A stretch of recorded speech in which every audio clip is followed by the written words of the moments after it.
And now, it's time for another Dice Tower review with Tom Vasel. Hey folks, today we're taking a look at Super Mario Level Up board game.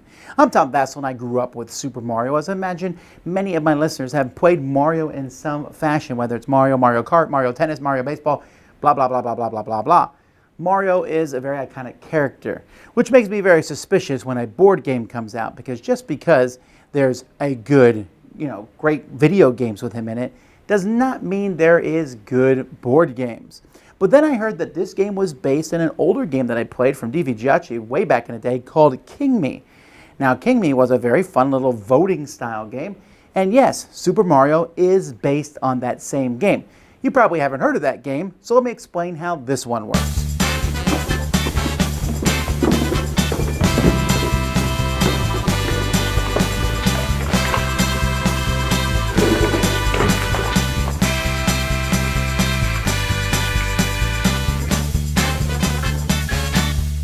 The board here is built so that it sits inside the box. You're going to have to build this. You build at the beginning of the game. That's kind of the most annoying part. It's not that hard to put together each time, but it shows different levels. There are different characters that are going to be playing this game. Now, they have their names written on the back, which I find a little odd because, if you don't know this is Bowser, why are you playing this game? And I think it would have looked nicer had they put the pictures on both sides. Each player is giving a scoring sheet, and I might complain a bit about this too. I thought the scoring sheets are nice, but they're one-sided. There's not that many of them, and you use several per game. So you're going to have to copy them or print more off the internet or somehow, or you could just keep track on a piece of paper. But these are nice scoring sheets. So at the beginning of each game, the games take place over 3 rounds, and each round, each player is going to be given a lineup card. So here my lineup is Bowser, Yoshi, Peach, Bowser Jr., Toad, and Donkey Kong. So players are going to take turns putting different characters on these levels. You're allowed to put characters between levels 1 through 4. So in a 4-player game, each person would put out 3 people each. So maybe my turn, so I look at my card. All right, I want Bowser to do well, so I'll put him up here. And then some other people are going to be putting different characters on levels. And it comes back to my turn again, and I'm like, all right, I'm going to put Yoshi at the bottom so people think that it's not one of mine. And so players might do this, and everyone is putting out different characters in the different rows. And eventually there might be some leftover characters. Based on the number of players, they'll go down to level 0. Then you're going to fill each row with these blocks so that there are 4 things per row. So there was only 2, so there's 2 blocks get added to that row, 2 blocks get added to row 2, and 4 blocks get put in row 5. Now, that's it. Now, to play the round, what you're going to do is you're going to take a character and move it up a level. So I might move Peach up to a level. Now, if there's any blocks, you'll pick one of those blocks and flip it over. This one here tells me that's worth 2 points at the end of the game. Nice. The next player moves up Wario there, and this says take an extra turn, play immediately. So they immediately play this, and then they move Wario up here and get another one. This says draw a power-up card. So that person will take the power-up cards, pick one and draw it. They can keep this and play it as a no vote in the future.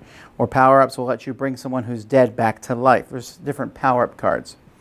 Now, whenever someone gets to the top, let's say the next person moves Wario, and everybody can move the same character, everyone's going to vote whether Wario should be champion or not. At the beginning of each round, each player gets 2 no votes and 1 yes vote of their color. So they're going to pick one of these. If everyone votes yes, then the round ends. But if anyone votes no, just one player voting no, then Wario is eliminated, and we keep going. We move Bowser up here, and if someone votes no, Bowser's eliminated. And as more characters get moved up, maybe eventually Luigi makes the top, and nobody plays a no vote. Because when you use a no vote, they're gone forever. You can use your yes vote over and over again. Once a champion's selected, let's say Yoshi is the champion here, at that point we're going to score. So I come back and look at my card. I don't have Luigi on my card, so he doesn't score me any points. I have Donkey Kong, so I'm going to get 5 points for Donkey Kong. I don't have these 2 guys, so let's look at my people. I have Yoshi, he's 1 point. Peach gives me 2. Bowser Jr. gives me 3. Toad gives me 0. And Donkey Kong gives me 5. You can put your card right here on your scoring sheet like this. Write down these. You'll then get rid of your card everything resets. So you'll pull all this off and reset it all up again. You'll get a new card with new people in your lineup, and you do another round. After 3 rounds, whoever has the most points is the winner. I'm pleased as punch about this game because a lot of people are going to buy it because it's a Super Mario board game, and it works. Now, if you played King Me, the game that this was based on, this game changes it somewhat. There's those blocks that were there, and you can land on those, hit those blocks, and different things will happen to you.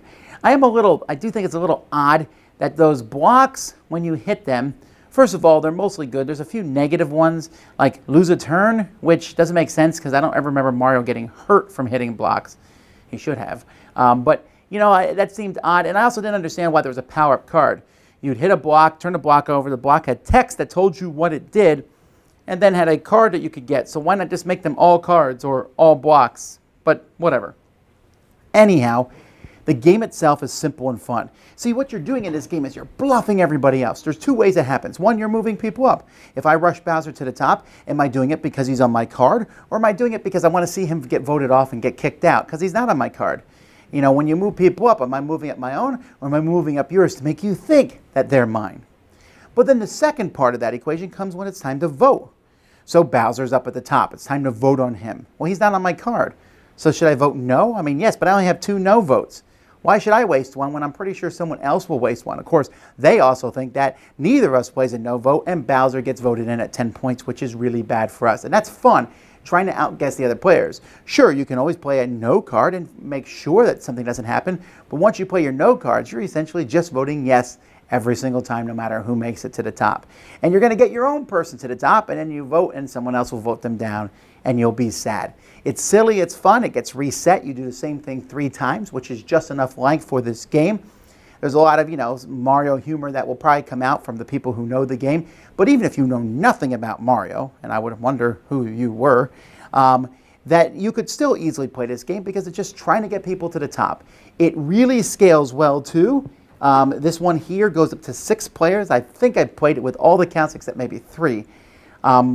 But even 3 would work, right? Because you're just moving people to the top, trying to get your card to get the maximum points. There's even a special rule that on the 3rd round, if you score 0, which is really hard to do, you have to have all your people die or not score at all, then you get 33 points, which is the highest score.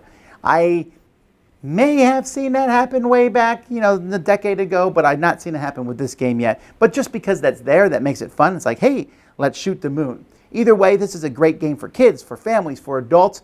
I think a lot of people are going to like it. Super Mario Level Up. Dice Tower Judgment approved. Thanks so much for watching the Dice Tower videos. Find more great videos and reviews as well as our top-rated audio podcast at Dicetower.com. You can also find other great shows at Dicetowernetwork.com. I'm Eric Summerer, and you've been watching The Dice Tower. The Dice Tower is sponsored by Cool Stuff Inc., where you can find great games for great prices. Cool stuff in stock. Check them out at CoolStuffInc.com. Shut the door!